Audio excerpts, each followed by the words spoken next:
Last year, the then Minister Simon Coveney stated in relation to EU battle groups, Ireland's traditional policy of military neutrality is unaffected by our participation, and that we are not and will not become a part of any military alliance or permanent military formation. We will not enter into any mutual defence arrangement. How then do we explain Ireland's membership of the EU battle group or our partnership with NATO?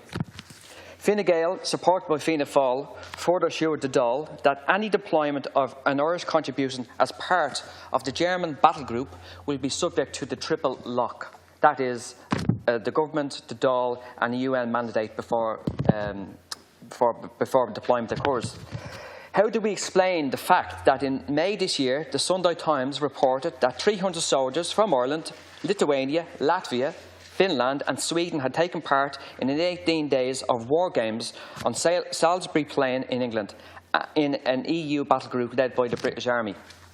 If Dáil Éireann agreed in 2015 to deployment of troops in an EU battle group led by Germany, then how did we end up deploying troops in war games in a battle group led by the British Army?